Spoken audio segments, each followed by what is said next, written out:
for the three right away. Just attack the basket. James catches, puts up the three. Won't go. Rebound Bosh. Back out to Allen. His three-pointer. Bang! Tie game with 5 seconds remaining.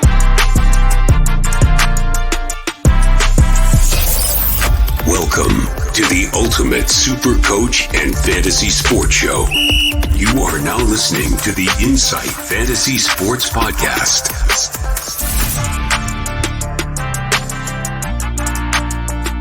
Boom shakalaka! What's good, Hoopers? This is an Insight NBA show for a season preview. I am your friend, your host, and NBA G Wiz. Strap yourself in and feel the G's. And this beautiful, handsome man, also in the grey, the 11-pound slug himself. And don't ask how we know that mathematical number, is the big horse, Mickey Dell.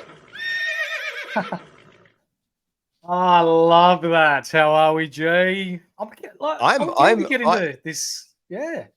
I am too, because you're the dickhead who took Cade Cunningham in one of my leagues from me last season ago. This is a bit of a personal one for you and me. We were sitting at close picks last year, and we were going to trade. I was looking for Fred VanVleet or Cade Cunningham. You ended up taking Fred VanVleet. I had the turn of the first pick. You had the second pick. So there's a personal draft story for everybody out there, so you can learn a little bit of the turn. I had the one pick. I took Nikola Jokic. I wanted to pair him with a bunch of points, some threes, and some gravy stats. I was looking to pick up Cade or Fred VanVleet, and they were both sitting there for me until Mick's pick on the 23rd pick, and he took Freddie. And I was like, all right, that does it for me straight away. And Mick was like, oh, shit, I wanted a big. So then I think to myself, and this is a great draft strategy, if you know that someone's looking for something around that range and they kook it up, and if they fuck up, that's on them. You might be able to get a little bit out of it in the trade machine. So he wanted Sabonis. So I naturally grabbed Sabonis to piss him off so I can get who he wants. I can get Fred VanVleet plus like some other person as an add-on. So I take Cade Cunningham, I take Sabonis, and then it comes back up, and then you took, I couldn't remember who else it was. And I was like, you know what? I'm actually good with Sabonis for now. That served me really well. But Cade went, Cunningham went down. So I guess this is our long way of saying, welcome to the Detroit Pistons preview, also known as the preview, which is the Cade Cunningham circle jerk. Yeah, a little bit. He's fucked a couple of people over the last couple of years, hasn't he? Mate, but doesn't he look absolutely delicious this season as a pick, Mick? Are you tantalized by what he can offer? Yes, but at the right price. I think. What is your price? What is your price right now? It's what is like my price? 30 days out. Yeah, 30 days out. Okay, so we're going into season 3 of Cade Cunningham, a big 6'6", 6'7" guard, can do a bit of everything: rebound, assist, score the ball, 3-pointers. Shoots the rock from the line at a reasonable clip. He's the number one clear option here at Detroit. But how many games is he going to play? That's the big question for me. Yeah, and I think that's always the thing. Like, again, this is like, as analysts, we sit in our head and be like, how good is a player? But then there's their availability. So as far as I'm concerned, Cade Cunningham can play all 82 games this season. There has been no indication that Cade Cunningham will be, one, rested, which they probably could because it's Detroit, they're rebuilding. But let's just go under the assumption right now that the Detroit Pistons are going to play some form of basketball this year. Mind you, that's their jobs, right, Mick? One would think, but Detroit, they have a great way of doing other things apart from playing basketball at the best of times. So, yeah. Well, I'm wondering under new management, well, not by management, but a coach in Monty WIlliams, the Detroit Pistons could possibly offer us a little bit more this season by way of flirting with the potential that's in the side. But also, these guys are absolutely primed to be a trade machine. Like they're in contracts. Yeah, you're there with me, right? Like this will not be the team that we go through today. Will not be the team that we go through like at the NBA trade deadline in not a significant manner, but in a big chunk. Yeah. Mm-hmm. Oh, I'm 100% with you there. You look at the bigs, which we'll get into a bit later on. There's 4 or 5 bigs that doesn't go into 2 or 3 rotation spots, and they can all play a bit of ball. So there's some trade, assets there for the Detroit Pistons this year. 100%. And looking early on, and this is the other thing, they've acquired guys like Joe Harris and Monty Morris, very friendly contracts. They've got rookies Asor Thompson and Marcus Sasser, who I know Skiddy from the Insight Podcast Network is really high on. And pretty much the major out here is Hamidou Diallo. The other most tantalizing one, and we're not going to go too in depth to Asar Thompson because I'm going to save that circle jerk because he's one of my trade targets, Mickey. Like, how many times have I picked Asar Thompson up in the last round in drafts lately? Almost every time. Yep.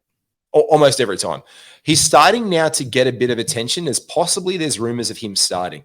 So this is where his ADP is going to start to go up.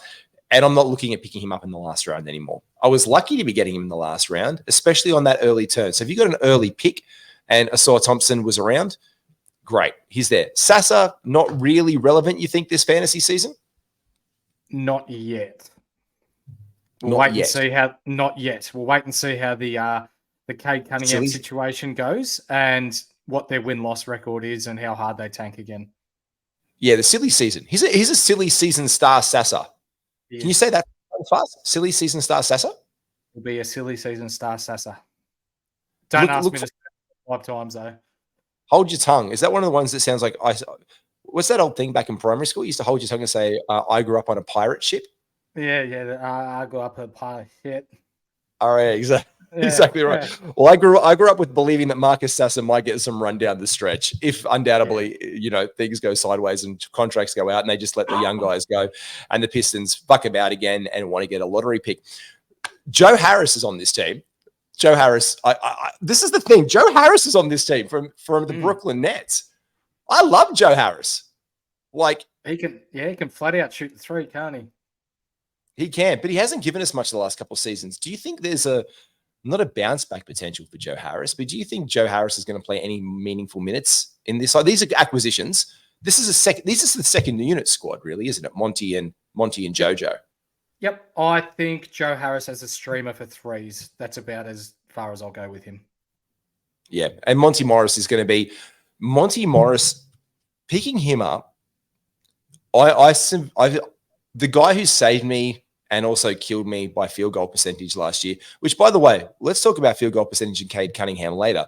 But my love-hate relationship with Killian Hayes is very real because he stepped into that starting position when Cade went down last year. And Mick, how many messages did I send to you that you probably had to bleep out the profanity from, that Killian would have games where he would play and be amazing, and then he'd score 4 points, turn the ball over 6 times, give me some assists, give me 200% from the field. He's probably one of the guys looking at this season that's probably one of the most at risk of losing minutes and possibilities here in Detroit. Yeah, I'm with you, especially at the start of the season, yes. Yeah, he's down. We're looking at this. Mick, do you want to take us through we're going to look at their 22-23 seasons. This is the 23-24 seasons. Mick, explain us what these little symbols are, mate. Okay, so we can see here for the people that are watching on YouTube or for those listening on all good audio platforms, the plus next to the names would indicate that we believe that their fantasy rank may be greater than what it was last year. The red or green arrows either way means it could go either way. The equals means we think it's going to be about the same. The negative is we think their fantasy value will drop.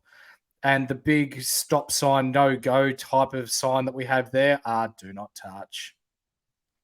Now, to be fair on this one, we're going to talk you through these ones. So if you're listening on audio, you're on the best play. On YouTube, don't worry, because the last version of this Pistons one, I decided to delete and play a game with Mick Dell for this one because I would like to add live, Mick, the plus and minus game with you.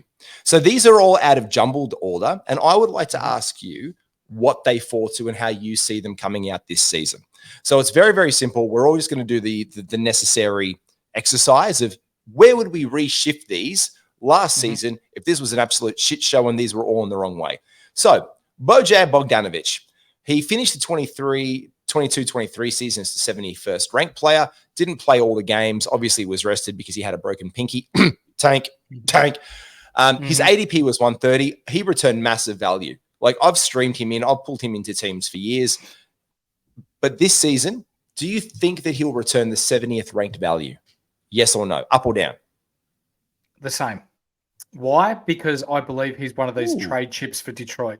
I think they're going to play him. I think they're going to get value out of him. They're going to showcase him to the league, and Detroit are going to try and get value back on him. I'm not too dissimilar from you and thinking they will definitely showcase him. I'm going to say that he's going to be down around the 70s at the end of the season. That doesn't make him any less of a good NBA player. It's not like I'm not like, we're getting a few like people in chat being like, who the fuck do you think you are saying that they're shit? No. We don't think they're shit.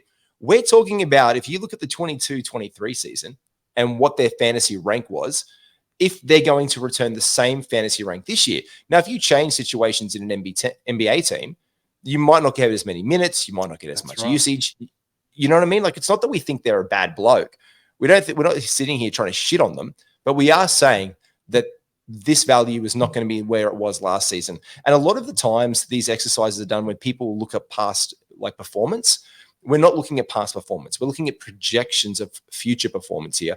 So I can see him definitely being a value asset. I don't think he'll finish at 70. I think he's going to be down. Cade finished at 103. We put there can go either way. Mickey Dell, he's finishing higher than 103 this season. The question is, what is his ceiling? His ceiling, if healthy, I reckon is second round value. He's got the keys to the city, and he can do it all. Yes.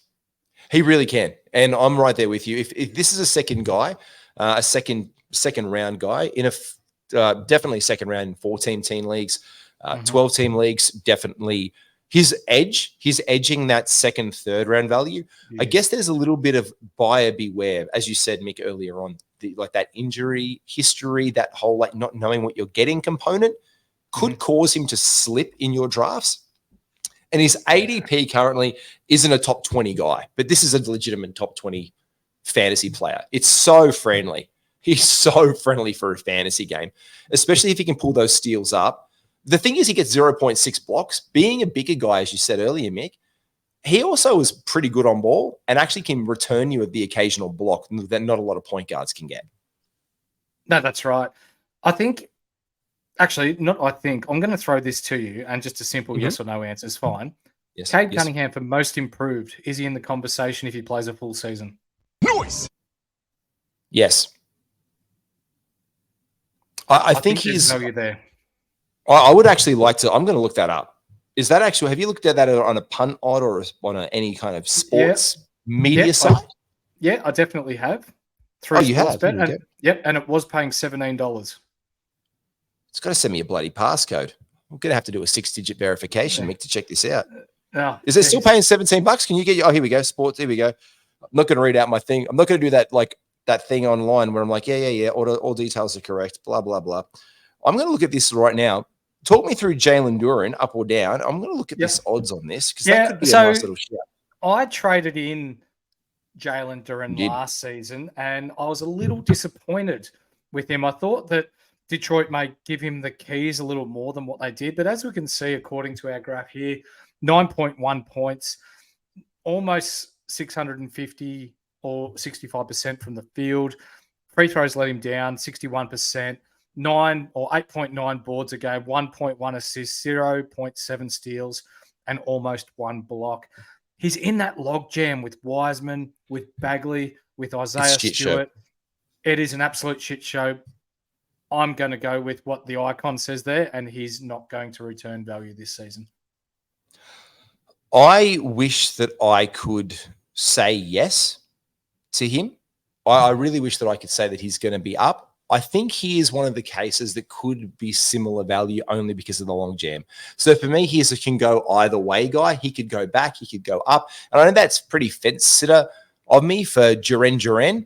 Loved his hits in the 80s, but just don't love the possibility. And we'll get to where he's good for your team and what you might be able to get. Because this is a guy you actually might be able to pick up on the waiver wire.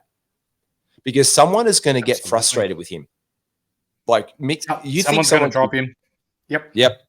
If he's drafted and he's not doing what they like, if he's drafted into one of those teams which hurts free throw percentage too much, and he's just getting you a couple blocks and that's it, mate, save that waiver wire burn. Like, save it. I'm looking at this here. Here we go. Most improved 23-24. Mikal Bridges Oh, look, you might be onto something, Mick Dell. It's moved into $13. Cade is actually the second best on the tote right now. You've got Mikal Bridges, Cade Cunningham, Austin Reeves, Tyrese Maxey, the future MVP, Scotty Barnes.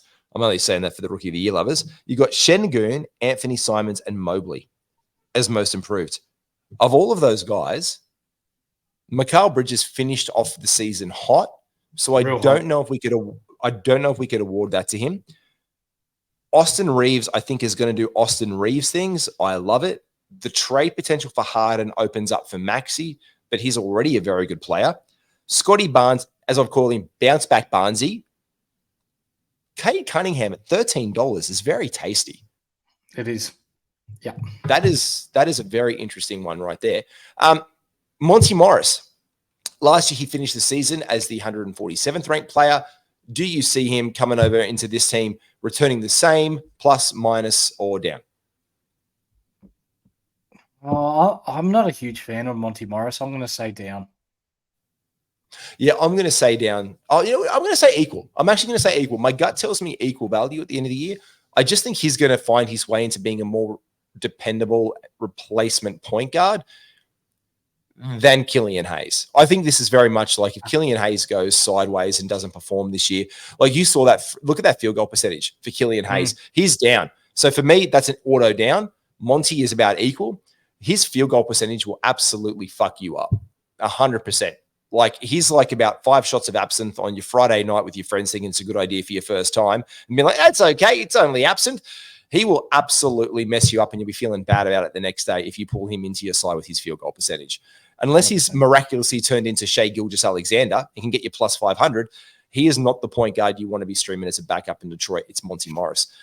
It is. But the big fella, Isaiah Stewart. Now, this is an interesting one. He was on a bit of a burner last year before getting out injured. And obviously we had a like fake news about Isaiah because of the tank. In the logjam city, up, down, sideways, where you feeling? I think this is a plus.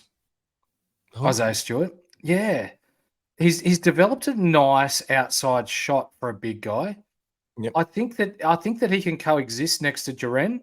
I think that he can coexist next to Wiseman. Yep. Because Duran doesn't hit threes.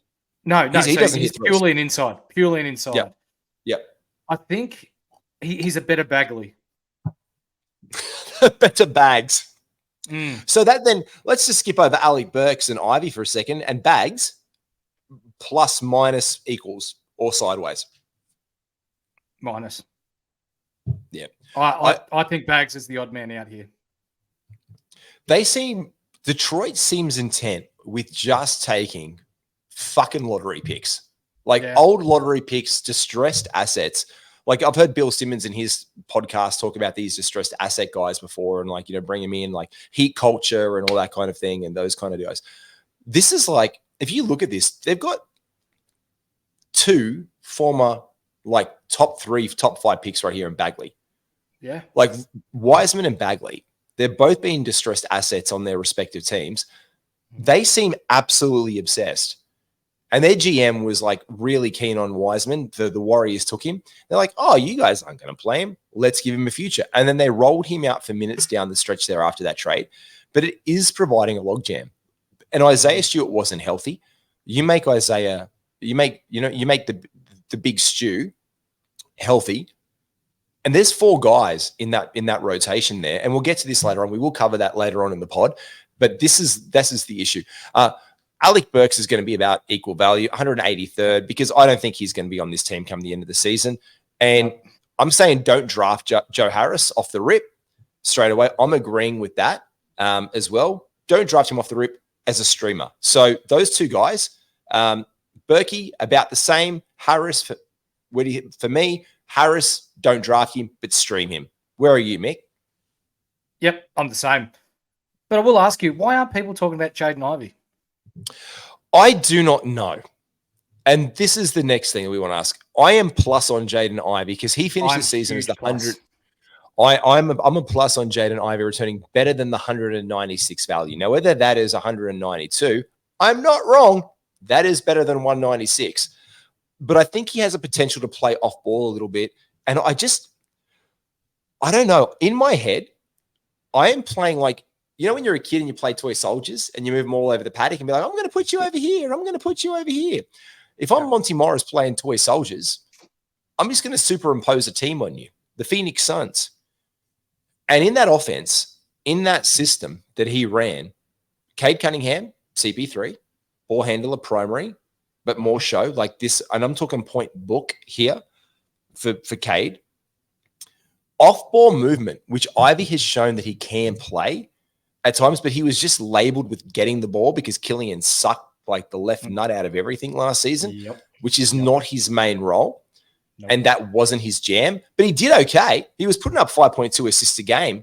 Like he was doing okay. He got almost a steal a game.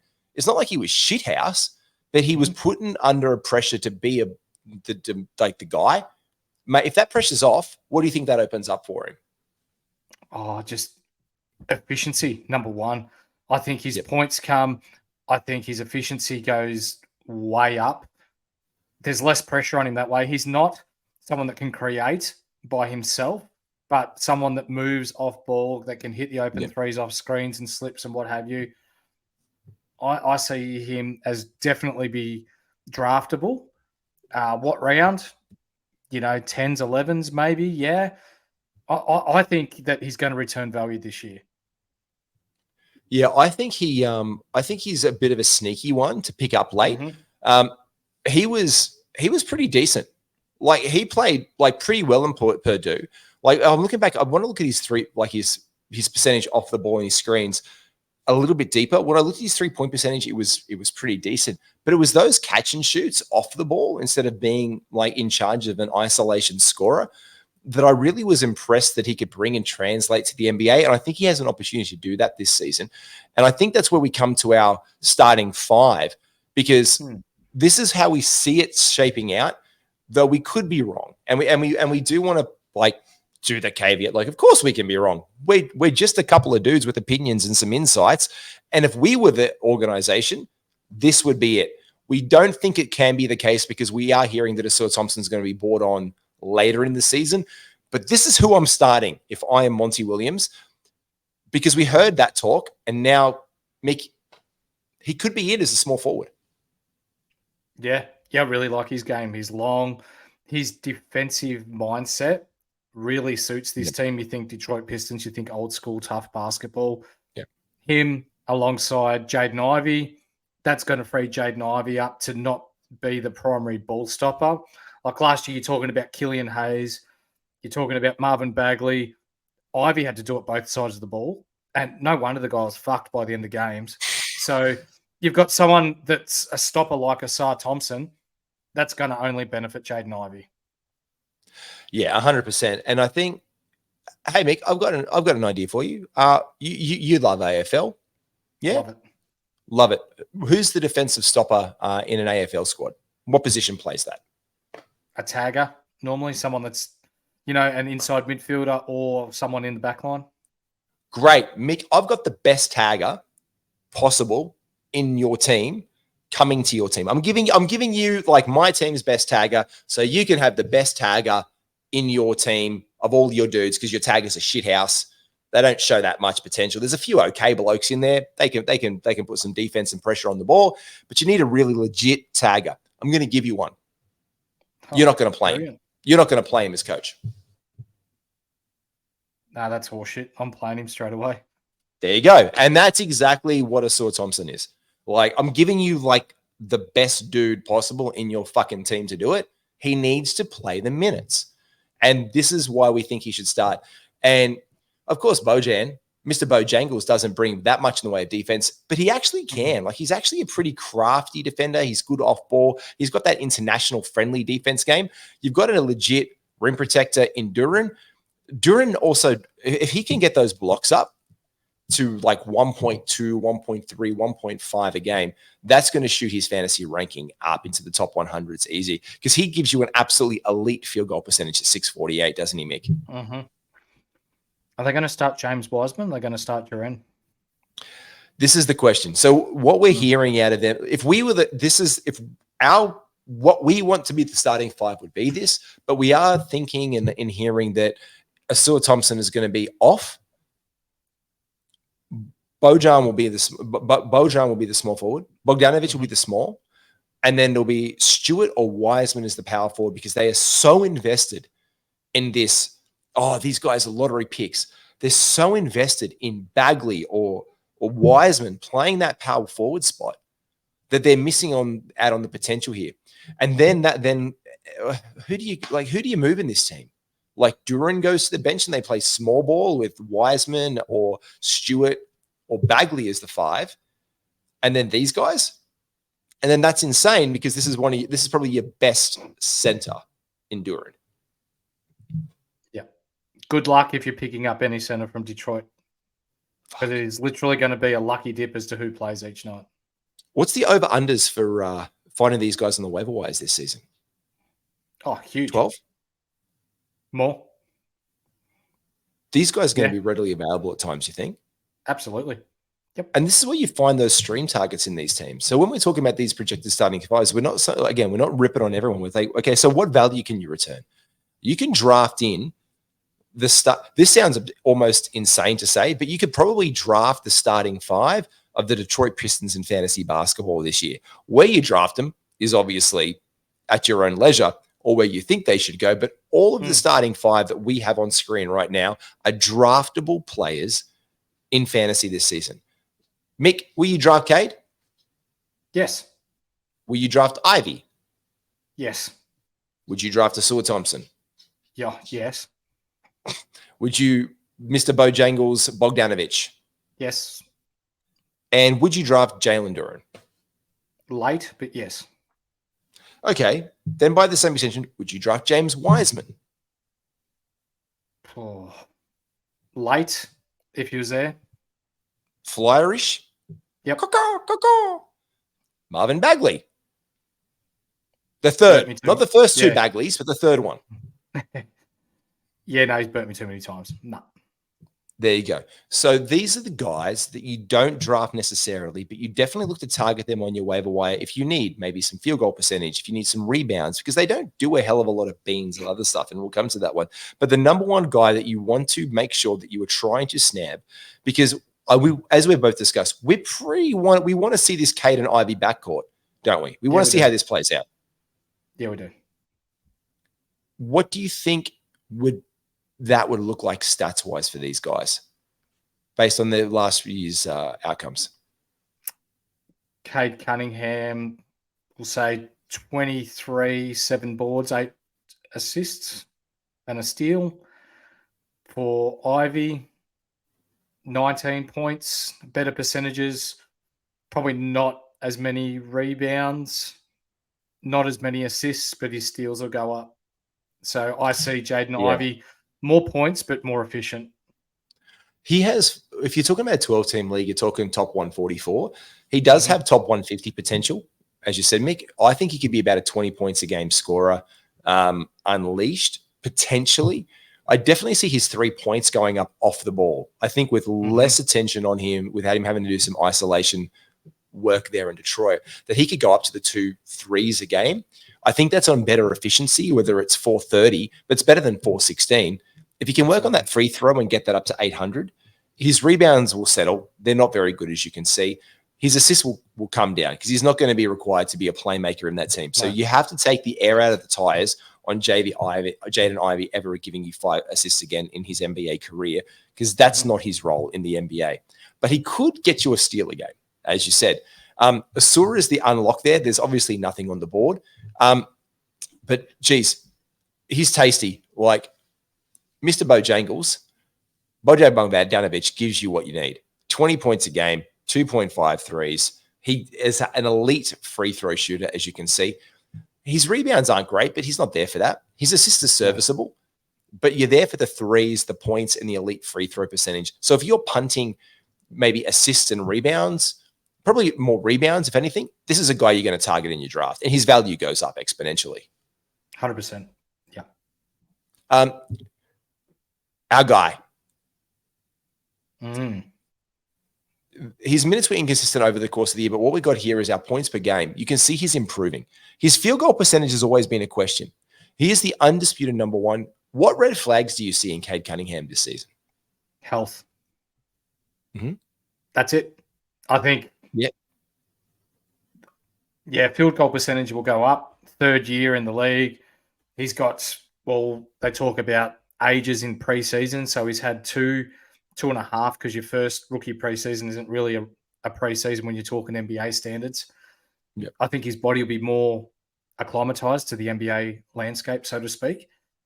And I think field goal percentages goes up. Turnovers probably stay the same because he's going to be required to create a lot for this team, because really outside of him, who do they have? But for me, it's a walk-up start for the most improved award if he can stay healthy. Yeah, $13 for that. That's incredible with some of these over-unders. Like this is really, really solid. Like, to be fair, I'm looking at him right now. His three-pointers have always been 1.8, 1.4. He never really got there because he had that breakout at the end of the 21-22 season where everything was looking really good for him. And that's the Cade that we're kind of in love with, and we're hoping, and where we drafted him last season before he went down. So when we look at that, that's what we want to see. If he can get to 430 or 440, would you be okay with that? Where do you think his field goal percentage could end up this season? Yeah, 440, I reckon. Yep. Like, you never really see huge jumps, but when you're talking about a 20 to go from 415 to 440, what's that? That much of an increase. It could happen. He's not going to jump to 500s. No, he's not going to jump he's not going to turn into Shai Gilgeous-Alexander. But he could be up 430, 440, but he hasn't shown us that yet. So the field goal percentage is my big red flag with him. He will have turnovers as well, not because he's bad, but his teammates are pretty shit at times, and they're not a competent squad. So you're going to have to be prepared for that to be out the door, because then we start talking about this massive ass logjam. We've got Wiseman, Stewart, Duran, and Bagley III, the big timbers. And none of them are that elite in any way, shape, or form, apart from Jalen Duran, with his field goal percentage is good at 648 and his rebounds at 8.9. Otherwise, this is the bunch. Like, these are the guys you're looking at here. James Wiseman, last season, 19 points a game, 10 points. Mick, take us through these blokes while I sit back and read this myself. Do I have to? Because there's more red flags here than than an Airbnb in the middle of the desert. My God. There's Wiseman, Stewart, Duran, Bagley. 3-pointers made. Between them, they averaged 2. And that's accurate. Yeah. Okay, that's 2 a game. That's quick math. But you know what? Wiseman, he's known for being a stretch. Stewart, he's known for being a stretch. Bagley, he doesn't like it inside. He wants to be a stretch. And to average 2 3-pointers made between 4 centers is shit house. Free throw percentage. He's a stretch for you.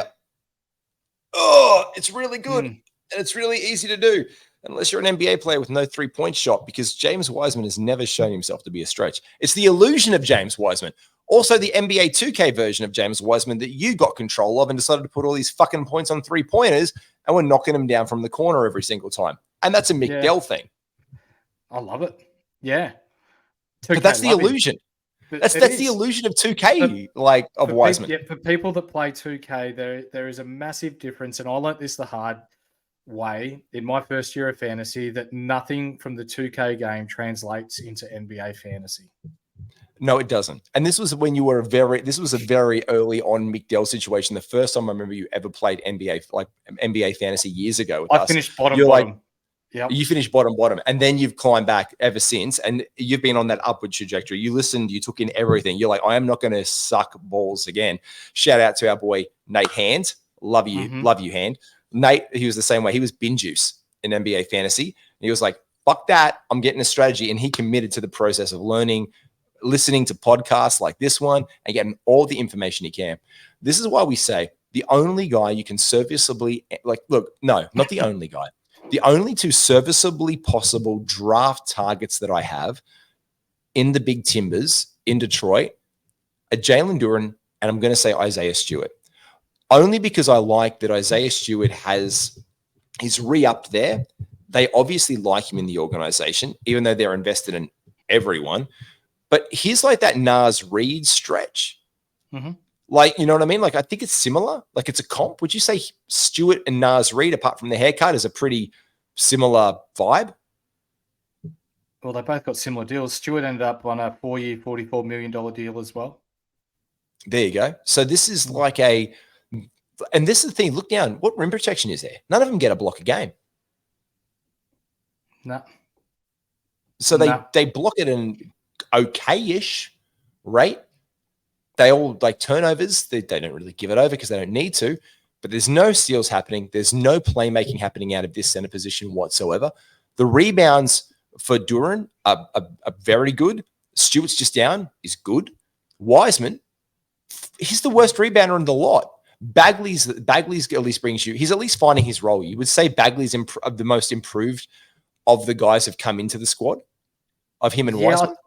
I think that's, for me, that's a bit of I don't know what the right word for this would be, but like he only played out of necessity because they had no one else. And then he got his numbers, but his numbers were hollow. They were shallow. They didn't mean anything. And Shallow someone's going to fall into the pedantic. trap. Shallow and pedantic. But someone's going to fall into the trap of, oh, fuck, he was getting double-doubles last year. And, oh, yeah, he could play a bit of D and whatever else. We can see here that he's shit house. Don't touch him. Easy. And that's the word. Is you said it, a bit. He does a bit, but not enough. Like, not enough to be like Marvin Bagley. Not enough to have warranted the pick that he got in the NBA draft. He's never shown that in his NBA career, whether back in Sacramento or here now in Detroit. And James Wiseman has never shown us anything. And everyone gets hyped up and gets a little bit hard in their pants when they run him out there at Summer League and be like, is this it? Is this the breakout? Well, it's not. He's not going to be on that most improved player list. He's not going to be like chasing you down and winning you your fantasy season because he doesn't stretch the floor. He only gets a few field goals. His field goal percentage is plus 500, which is great, but his free throws are pretty shit house. He only gets you serviceable rebounds from the spot. He doesn't give you any assists. He doesn't give you any steals. And he doesn't even bring you a block a game. Now, if you're targeting field goal percentage, rebounds, and turnovers as your three categories in an 8-cat or a 9-cat league, well played. He certainly doesn't give you points per game or 3 points per game. He doesn't help you free throw percentage, assists and steals, and they're all very relevant categories you want to pay attention to. And you're going to find better guys on your waiver wire, aren't you, Mick? 100%. Yeah, 100%. Which brings us to the big one. 28.5 is the over or under for Detroit. What do you do? If Cade's healthy, over. If he gets hurt again and misses time, under. So I'm going to roll that bet that you just said a minute ago. I'm going to put that on straight away live because I'm really keen to see how this goes. If you put that into the most improved player award, and I'm pretty sure I won't be able to multi that up. No, I can't. That's a shame. Someone do something about that. Who do I talk to? That is paying right now $1.94 for them to go over 28.5.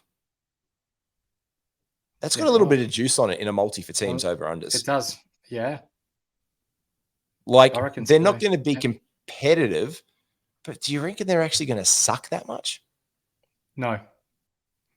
Because Monty WIlliams is in town. Yep, Monty WIlliams, he's a nice coach. You get a healthy Cade, Jaden Ivey, Osar Thompson. Like, there's 3 building blocks for the future. These 3 guys stay healthy. You got Mr. Bojangles, who can shoot the 3, plays nice. Stewart, they've got a little bit of depth there. I reckon easily over 28 if they stay healthy. So who do you reckon is going to be, at the end of the day of all of these, the most slept on guy? Cade is, and thanks Adam King, because Adam was right there with us. Kingy in our very first pod we did with him was like, if I have any sway in the fantasy community, I'm sending Cade Cunningham right up the ADP, and he is. But who is the sleeper in the Detroit Pistons for this year? Jaden Ivey. I'll agree with you there. Who is the undraftable bloke in this team? Marvin Bagley. Ooh, okay. Okay.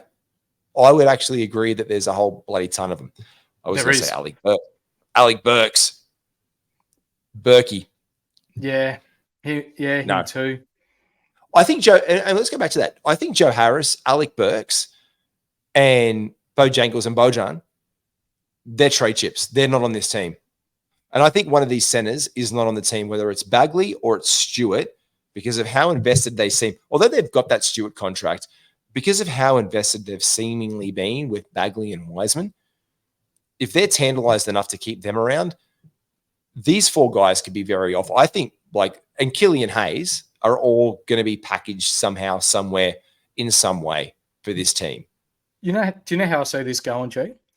Remember the Seattle Supersonics, how they they drafted Swift, the big 7'1" center back in the 90s, early 2000s. They drafted Diop, I think it was, and a couple of other centers, and none of them worked out. Yep. This is how I see that going with Bagley and Wiseman. And this is just that 2.0.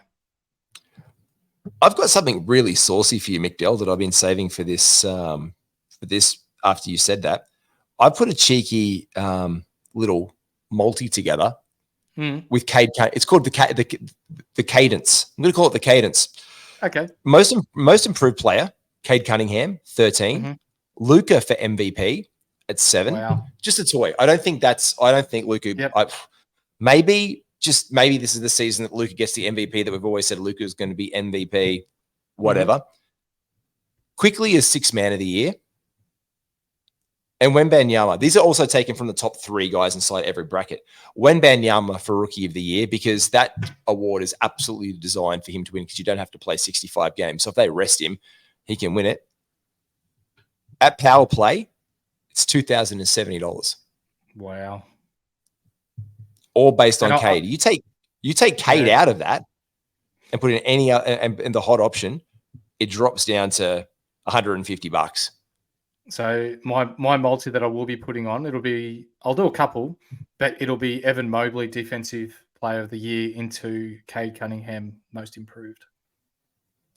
And if I find that Evan Mobley at 750, if I add that in there and Most Improved Player right now, Cade Cunningham on the fly, if I take those 5, not all out of the realm of possibility. We're never working again. $16,050. Yeah. Jeez. If I get, I'm like, there's the best $10 that I'm going to spend today. I'm doing it right now. I'm putting my money. I can't believe I'm doing this. I'm actually doing this live. I'm putting your money where your mouth is. I'm putting my money where my mouth is, and that's $160K in the bank right away. And I'm just taking your word on that one. I put Evan Mobley as Defensive Player of the Year, Cade as Most Improved, Victor as Rookie, Emmanuel Quickley as 6th Man of the Year, and Luka for MVP. And my payout is $160,000. That's awesome. Massive. That's cool. Thank you, McDill. Thank you, Pistons, for giving us that insight. Yeah. I'm going to thank Cade in advance. Thank you from the mountains, Moses. The man is like so fit, like he's come down with these tablets of gospels from the mountains of basketball, from being in camp with Team USA and everything. And he's going to put them, hopefully, some more games in 28. You're going to put 11 pounds somewhere where you shouldn't very, very soon. And we're going to say thank you very much for listening to an Insight NBA podcast. Take care, everyone. See ya.